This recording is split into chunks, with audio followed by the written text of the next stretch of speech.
소방공무원 수험생 여러분 안녕하십니까? 소방학개론 강의를 진행하는 이종호라고 합니다. 자, 이번 시간에 저희 이제 점프 강의 한번 새롭게 시작을 해보도록 하겠습니다. 자, 기본적으로 우리가 이제 기본 이론 시간을 끝냈다라는 이제 가정하에 우리가 1회독을 했고요.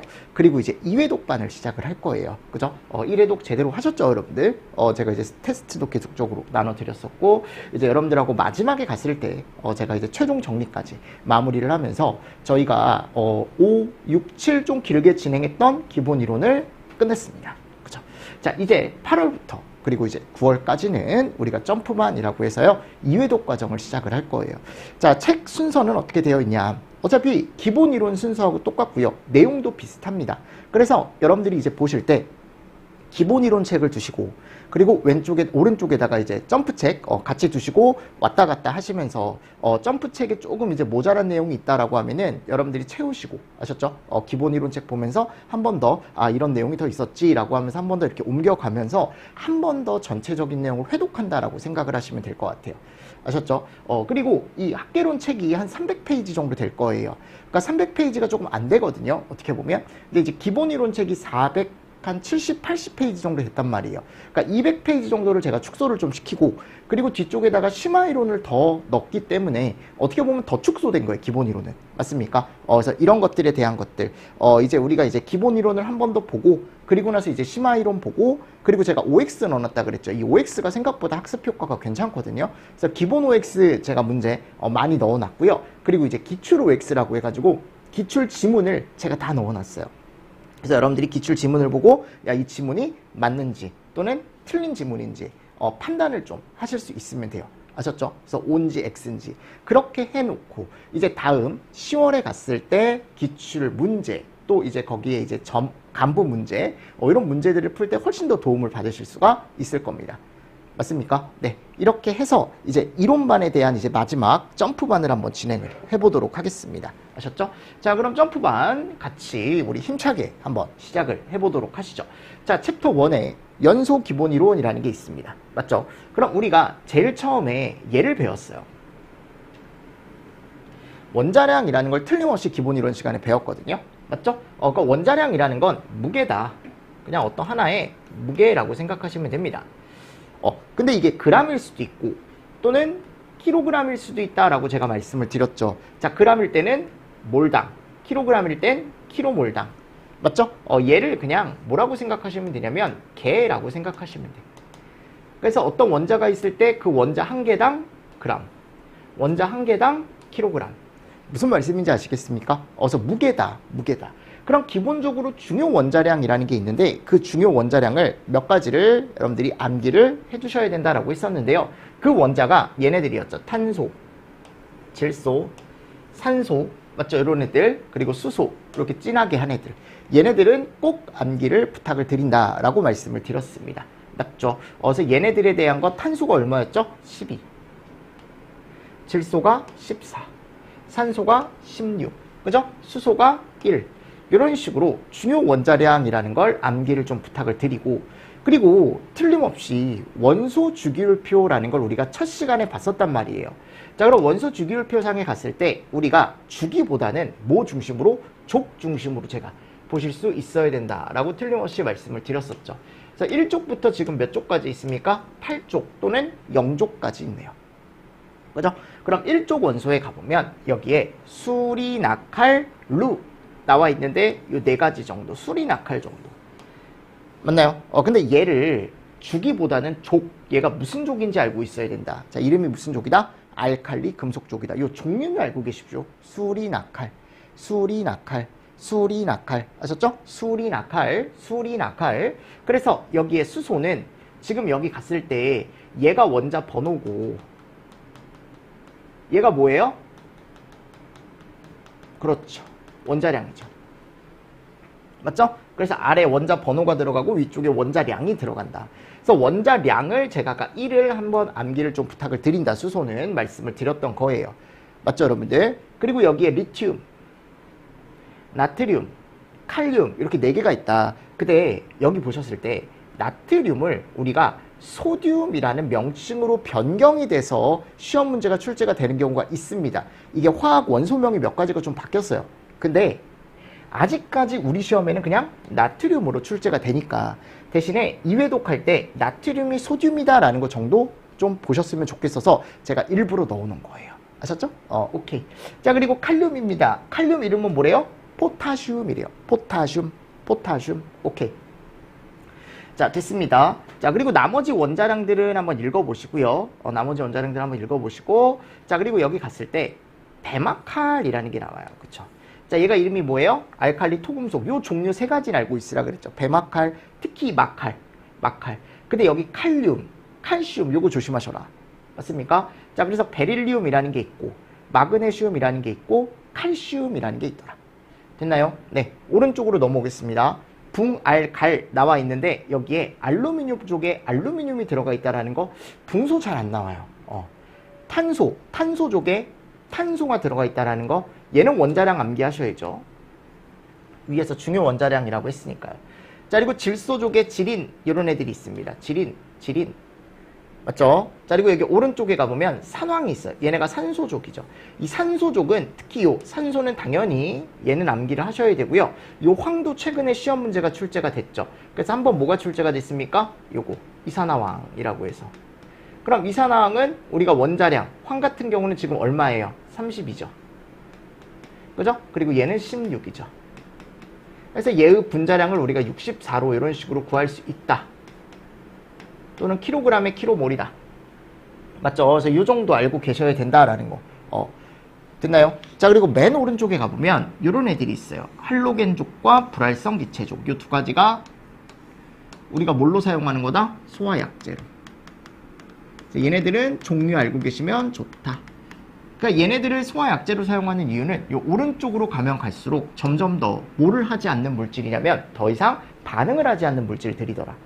맞죠? 그래서 더 이상 반응을 하지 않는 물질을 들이니까 얘네들 같은 경우가 이제 우리가 얘기를 했을 때 뭘로 쓸 수가 있다? 소화약제를 쓸 수가 있다. 그래서 얘를 이제 할로겐 소화약제라고 얘기하고 얘를 불활성 기체 소화약제라고 얘기하는데, 자, 할로겐 소화약제 같은 경우는 불소, 염소, 브롬, 요오드 이런 애로 가져간다 그랬죠. 불염부요. 근데 이것도 명명법이 불소를 플로우린. 그러니까 플로우린이 불소예요. 브롬이 브로민이고요. 요오드가 아이오딘입니다. 맞습니까? 그래서 이렇게 이제 원자명이 조금 바뀐 것들. 그러니까 아이오딘이 우리가 요오드다라는 걸 알고 계시라고요. 브로민이 브롬이다. 아셨죠? 플로우린이 불소다. 그리고 헬레, 아크, 세 이런 식으로 해서 맨 오른쪽에 뭐가 나와 있습니까? 불활성 기체족이 나와 있습니다. 그래서 여기 위에 가보면 제가 여기에 알칼리 금속, 알칼리 토금속, 할로겐족, 불활성 기체족 한 번 더 정리해 놨으니까요. 다시 한번 앞글자 따셔서 여러분들이 종류 정도 체크를 좀 잘 해주시고 원자량까지 암기를 좀 부탁을 드린다라고 제가 설명을 드렸던 거예요. 아셨죠? 어서 잘 정리를 해주시면 좋다. 자, 그리고 나서요, 이제 다음에 가보면 뭐에 대한 내용이 나오냐면 원자에 대한 내용이 나와요. 원자. 자, 원자란 화학적으로 쪼갤 수 없는 가장 기본적인 입자이며 물질을 구성하는 가장 작은 입자를 우리가 뭐라고 얘기한다? 원자라고 얘기한답니다. 물질을 구성하는 가장 작은 입자다. 맞죠? 자, 그럼 원자량은 원자의 상대적인 뭐를 얘기한답니까? 질량을 얘기한대요. 원자의 상대적인 질량을 얘기한다. 즉, 뭐를 얘기하는 거냐면 무게를 얘기하는 거죠, 결국은. 그래서 탄소 원자의 질량을 12로 정하여 이를 표준으로 이것과의 비율을 따라 나타낸 것이 각 원자의 뭐 질량이다 라고 나와 있습니다. 그냥 원자에 대한 정의 그리고 원자에 대한 무게를 우리가 뭐라고 한다? 원자량이라고 얘기한다 라고 제가 예전에도 설명을 드렸었죠. 맞죠?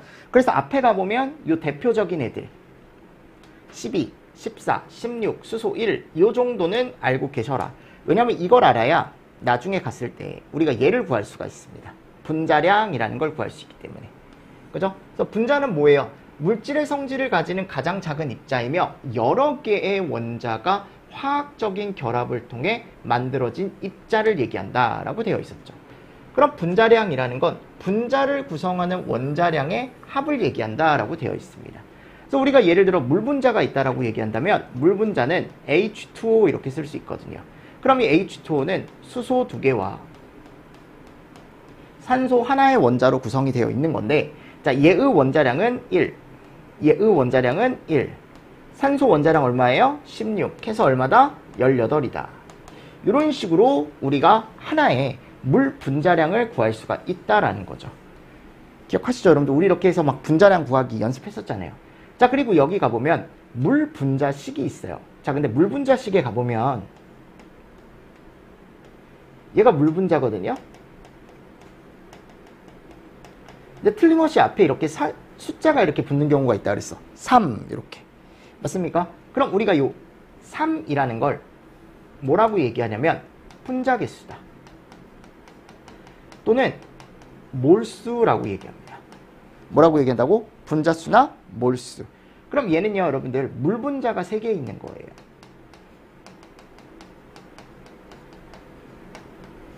또는 물 분자가 몇 몰 있는 겁니까? 그렇죠. 3몰이 있는 거예요. 그러니까 물 분자 3개, 물 분자 3몰, 얘를 우리가 분자수 몰수라고 얘기한다고요. 그럼 여기 나와 있는 우리가 3이라는 숫자를요, 여러분들 3이라는 숫자를 잘 보셔야 되는 게 뭐냐면 내가 얘가 3개가 있고 물 분자가 3몰이 있다라는 건 의미가 여기 가로가 쳐져 있을 때 수소 원자는 결국 몇 개가 있다라는 거냐면 3, 2, 6, 6개, 3개. 맞죠? 그럼 얘를 또 분자량을 우리가 구할 수가 있다고요. 그럼 어떻게 구하냐면 아니 결국은 얘가 6개니까 6 3개라면서요. 그럼 이거 하나당 16 곱하기 3이니까 48. 맞죠? 그럼 몇 나와요? 54가 나오는 거죠. 이런 식으로. 그러니까 우리가 분자량을 구할 수 있다라는 거지. 됐습니까? 또는 어떻게 구해도 돼요? 이게 1에, 그죠? 2죠, 2. 수소가 2개니까요. 그리고 여기 이제 원자량이 16. 그럼 18. 앞에 3개 있으니까 곱하기 3. 아, 분자량이 54구나. 이런 식으로 구하실 수 있으면 된다고요. 아셨죠? 그래서 원자량과 분자량은 조금 다른 개념이다. 원자량은 하나하나. 분자량은 그 원자가 모여서 그 원자의 총합. 맞습니까? 걔를 우리가 뭐라고 얘기한다? 분자량이라고 얘기한다라는 거죠. 됐나요? 네. 그래서 이런 개념들 읽을 수 있어야 돼요. 그래서 여기 원자의 종류 나와 있고 이 원자수, 개수, 그리고 여기 전체 가로 했을 때 얘는 전체 분자수라고 되어 있습니다. 얘를 우리가 물 분자식이라고 얘기한다고요. 됐습니까? 그리고 이 앞에 있는 숫자를 우리가 뭐라고 한다고? 분자수 또는 몰수라고 얘기합니다. 또는 부피라고 표현하기도 합니다. 자, 그래서 우리가 화학에 갔을 때 무슨 반응식이 있다? 화학 반응식이라는 게 있어요. 자, 그럼 이 화학 반응식 같은 경우는요, 기본적으로 왼쪽이 반응물이면 오른쪽이 생성물이다. 즉 왼쪽에 반응하는 물질이 있으면 오른쪽에 생성되는 물질이 있습니다. 맞죠? 그럼 이 화학 반응식이라는 건 결국은 뭐를 만족을 한다 그랬어요? 그렇지. 얘를 만족한다 그랬죠? 즉 들어가는 양과 나오는 양은 어떻다? 같다. 이게 상당히 중요한 법칙이라고 제가 틀림없이 말씀을 드렸습니다. 들어간 만큼 나온다. 먹은 만큼 싼다. 그죠? 똑같은 거다 그랬죠. 제가. 기억하시죠? 자, 그래서 이 화학 반응식은 기본적으로 얘를 만족을 한다. 그래서 이 화살표를 기점으로 왼쪽이 뭐고?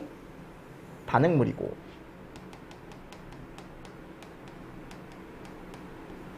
맞죠? 여기 오른쪽이 뭐예요? 생성물입니다. 그럼 예를 들어 이게 대표적인 걸 제가 가지고 온 건데 수소 분자가 2개가 들어가서 지금 누구와 만났어요? 산소 분자 하나와 만난 거죠.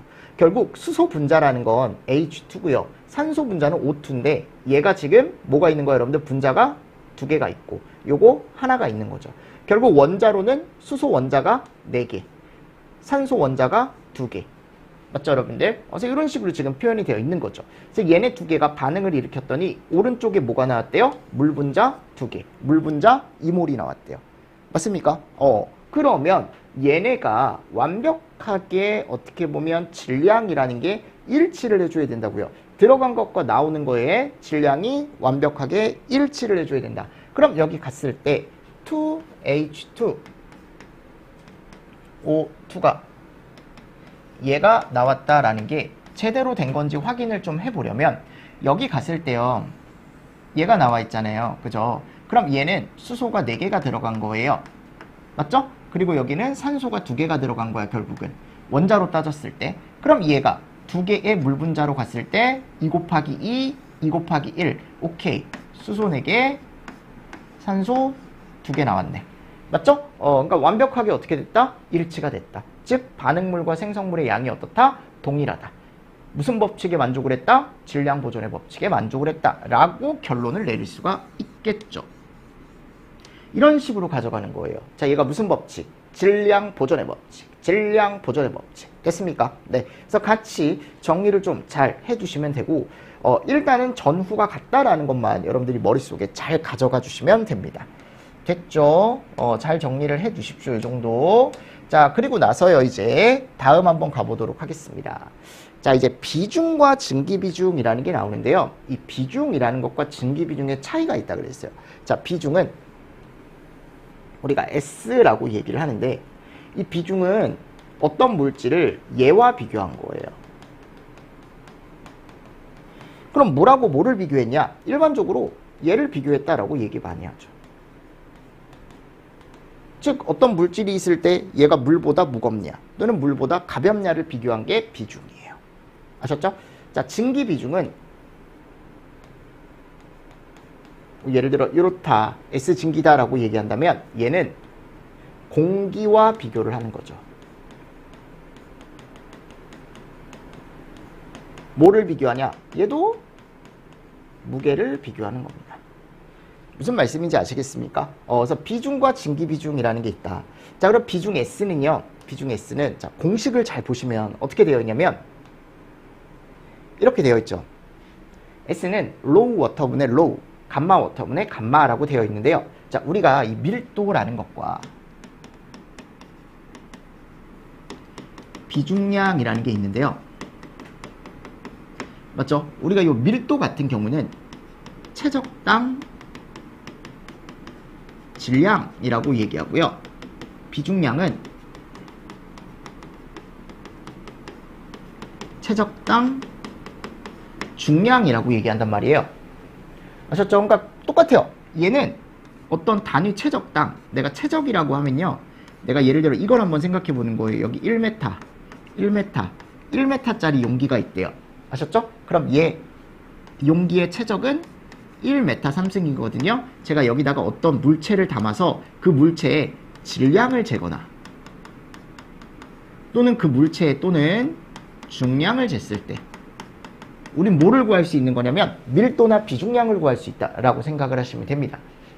그래서 저는 그냥 우리 소방학 개론에서는 우리가 뭐 유체역학을 배울 것도 아니고 밀도나 비중량은 그냥 무게라고 생각하시면 된다고요. 즉 밀도가 크거나 비중량이 크면 무거운 거고요. 밀도나 비중량이 작다라고 하면 걔는 가벼운 거예요. 아셨죠? 무슨 말씀인지 아시겠죠? 자, 근데 솔직히 얘기하면 이 질량과 중량이 완전 다른 얘기거든요. 자, 우리가 보통 얘기하는 무게 있죠? 몸무게 이런 게 다 중량이에요.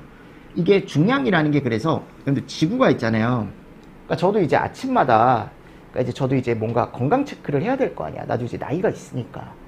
맞잖아요. 여러분들. 저도 이제 나이가 있으니까 이게 배가 나오고 막 이러더라고요. 그래서 배가 최대한 나오지 않게 관리를 하려고 하는데 그래서 아침에 어떻게 하냐면 몸무게를 재요. 그럼 몸무게를 재요. 내가 예를 들어 그래 여러분들 우리 친하니까 내가 몸무게 깔게요. 하셨죠? 아침에 재보니까 68kg였어. 근데 이 몸무게 있죠? 몸무게. 이 몸무게를 우리가 이제 중량이라고 얘기를 합니다. 자, 이 몸무게 안에는 얘가 포함되어 있어요.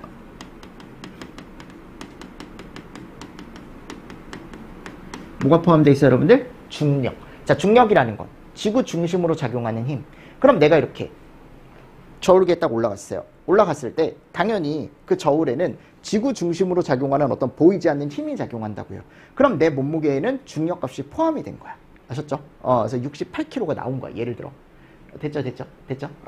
자, 됐습니다. 그래서 얘를 우리가 중량 무게라고 얘기하는데 이 중력 있죠? 얘를 날려요. 중력을 날려요. 그럼 중력을 날린다라는 건 지구 중심으로 작용하는 힘이 없다라는 거야. 작용하는 힘이 없다라는 거라고요. 그러면 내 몸무게가 어떻게 되냐면 조금 빠져요. 왜냐하면 중력이라는 걸 제외하다 보니까. 아셨죠? 그래서 얘는 질량은 외력이라는 걸 고려하지 않은 무게예요. 즉 외부에서 나한테 어떤 영향을 주더라도 즉 중력이라는 애가 영향을 주더라도 그 영향을 받지 않는 무게예요. 그러니까 어떻게 보면 되게 순수한 무게죠. 순수한 무게. 그래서 보통 기체 같은 데서 이 질량을 얘기를 많이 하죠. 왜냐하면 기체 같은 경우는 중력의 영향을 잘 안 받기 때문에. 아셨죠? 그러니까 질량과 중량은 조금 다른 개념이에요. 아셨죠? 근데 우리가 이거를 구분할 필요는 없어. 서방학개론에서는 그냥 두 개 다 무게다라고 가져가 주시면 된다고요. 됐죠? 까놓고 보니까 조금 부끄럽긴 하네요. 근데 예전에는 이게 제가 68, 뭐 67 막 이렇게 왔다 갔다 하거든요. 겨울철. 작년 이제 겨울이죠. 작년 겨울에 제가 막 70kg가 넘었었어요 그때. 그 예전에 상관이 없었어요. 뭐 얼마나 살이 찌든. 근데 요즘은 이게 몸에서 신호가 와요. 70이 넘잖아요. 그럼 무릎이 아파요. 진짜로. 그때 좀 뭐 하는 거야 이제. 운동을 좀 하는 거야. 자전거도 타고 테니스도 치고. 뭐 테니스는 계속 치고 있거든요. 테니스는 계속 치고 있는데 이제 자전거, 이제 실내 자전거도 좀 타고, 그리고 밥 먹을 때 웬만하면 야식도 안 먹고. 이 야식이 문제야, 내가 봤을 때. 그러니까 제가 저녁 수업이 보통 있거든요. 또 이상한 얘기 하는데 저녁 수업이 보통 있거든요. 그러면 이제 6시에 여기서 이제 서울로 나간단 말이에요. 그럼 7시부터 10시까지 보통 수업을 해요. 그리고 10시에 집에 와요. 근데 6시 전에 밥을 먹잖아. 예를 들어 밥을 먹고 이제 가서 3시간 막 떠들 거 아니야. 이제 강의할 거 아니에요. 그러면 사람들이 막 이렇게 해가지고 이제 호흡하고 막 또 쉬는 시간에도 잘 쉬지도 못해요. 막 질문하고 막 이러니까. 자격증이니까 자격증 수업이거든요. 그러면은 이제 집에 오면 진이 빠지는 거야. 그 바로 못 자잖아요. 일하다 자야 될 거 아니야. 보통 일을 하다 자거든요. 그럼 일을 하다 자는데 그러면 또 뭐가 생각나요? 배가 고파요. 그게 문제예요. 그때 캔맥주를 따잖아요. 그럼 다음날 1kg 쪄 있어요. 진짜로. 캔맥주 따는 순간. 근데 캔맥주만 먹어요? 아니잖아요. 과자 먹죠. 마른 안주 먹죠. 참 이게 악순환의 반복인 거야. 웬만하면 그걸 하지 않으려고 지금 합니다. 이 어떻게 보면은 또 이제 덥다 보니까 또 시원한 캔맥주 또 하나 딱 해가지고, 맞죠? 좋은데 참. 일단 그렇습니다. 그게 중요한 게 그건 아니에요, 여러분들. 그게 중요한 게 아니지만 하여튼 이렇다라는 거예요. 그럼 잘 봐봐요, 여러분들. 얘는 어떤 물질의 밀도, 어떤 물질의 비중량을 위에다 넣어주는 거예요. 얘가 밀도거든요. 읽을 때 low라고 읽어요. 한번 읽어보세요. 비중량을 이렇게 얘기하는데 감마라고 얘기합니다. 감마. 그래서 이 밑에다가요, 물의 밀도나 물의 비중량을 넣어주는 거예요. 근데 이건 정해져 있습니다. 우리가 법으로 정해놨어요. 이게 실험을 한 거거든요. 그래서 물의 밀도 값을 요게 1000이라고 얘기해요. 1000. 뭐 단위가 있긴 합니다. 이렇게 단위가 있긴 하지만 그냥 저것만 드릴게요. 그리고 비중량은 감마 워터 물이에요. 9800이에요. 아셨죠?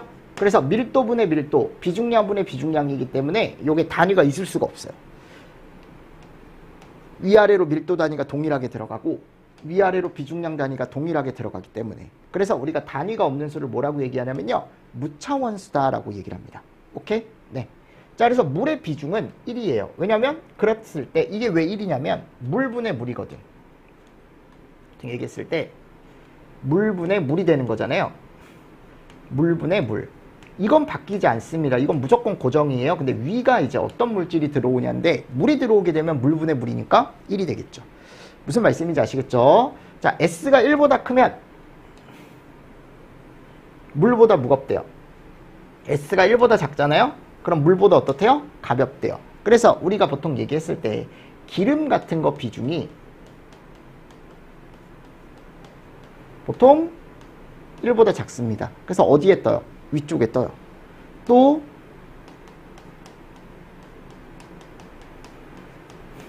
수은 있죠. 보통 1보다 커요. 그래서 수은 비중이 얼마냐면요, 이게 13.6이에요. 그럼 결론, 수은은 물보다 몇 배 무겁다? 13.6배 무겁다. 이런 결론을 또 낼 수 있는 거예요. 자, 근데 기름은 1보다 작으니까 보통 어디에 떠요? 물 위에 뜨죠. 이런 개념 같이 좀 보시면서 넘어가 주시면 좋다. 됐죠, 여러분들? 네, 잘 보셔야 됩니다. 자, 그리고 나서요, 이제 아래 가보면 두 번째입니다. 두 번째 같이 한번 보도록 하겠습니다. 자, 뭐가 나오냐면요, 이제 증기 비중이 나와요. 자, 무슨 비중? 증기 비중. 자, 증기 비중이라는 건 여기 갔을 때 물질의 분자량을 위에다 넣어주고 아래에다가 표준 상태의 공기 분자량을 넣어준대요. 근데 이 표준 상태 공기 분자량은 얼마라고요? 29라고요. 그럼 여기서 얘기하는 표준 상태란 0도씨 1기압, 그죠? 1대기압에서 공기는 분자량이 29다라는 걸 제가 예전에 한번 설명을 드렸을 거예요. 맞죠? 근데 상온상압 상태라는 문제도 가끔 나와요. 지금 여긴 표준 상태잖아요. 근데 상온상압이라고 얘기한다면 1atm의 온도를 몇 도씨로 보는 거냐면 20도로 보는 겁니다. 아셨죠? 이게 상온상압 상태라는 것도 한번 잘 보시면 되고, 공기 분자량 제가 암기하라 그랬죠. 이거 29. 그래서 예를 들어 CO2 가스의 증기 비중을 구하고 싶다라고 한다면 요게 12에 16 곱하기 2 해서 얘 분자량이 얼마예요? 44가 나온다. 또는 얘가 나온다라는 거죠. 맞죠? 그럼 이 44를 난 몇으로 나눠줘요? 29로 나눠주는 거야. 항상 증기 비중을 구하고 싶을 때.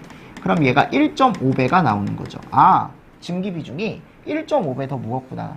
그럼 CO2는 공기보다 무거우니까 아래로 깔리겠구나. 즉 얘가 1보다 크면 공기보다 무겁다라는 거고, 1보다 작다라고 하면은 공기보다 가볍다라는 걸 의미한다고요. 그럼 이 공기의 평균 분자량이라고 해가지고 얘를 어떻게 구하는 거냐면, 이 조성비는 제 개인적인 생각이지만 저는 암기를 좀 하셨으면 좋겠습니다. 그래서 평상시에 산소 농도가 몇 프로가 있대요? 공기 안에 21%가 있대요. 질소 78%, 아르곤 1%가 있답니다. 맞습니까? 자, 그러면 산소가 21%가 있으니까 내가 얘를 분자량을 구할 수 있다고요. 얘 각각. 이게 여러분들 그냥 하나만 있으면 얘 분자량은 그냥 32예요. 얘가 100%가 있으면. 근데 얘가 100%가 있는 게 아니고 지금 몇 프로만 했어요? 21%밖에 없잖아요. 그럼 어떻게 하시냐면 얘를 뒤에다가 꼭 조성비를 곱해주시라고. 이게 이제 혼합가스의 분자량 구하는 거거든요. 여러 가지 가스가 들어있을 때 분자량. 그러면 질소가스는 14 곱하기 2니까 28. 그리고 아르곤은 40 곱하기 0.01. 그래서 요거 계산기 눌러주면 29. 근데 우린 계산기가 없으니까 그냥 외우고 가라 그랬잖아요. 29. 무슨 말씀인지 아시겠죠? 그래서 증기 비중을 훨씬 더 많이 써요. 우리 소방에서는. 그러니까 비중도 당연히 개념을 알고 있어야 돼요. 비중이 뭔지 당연히 알고 있어야 되지만 우리가 더 중요하게 생각할 건 비중보다는 뭐다? 증기 비중이다라는 거. 무슨 말씀인지 아시겠죠? 오케이. 됐습니다.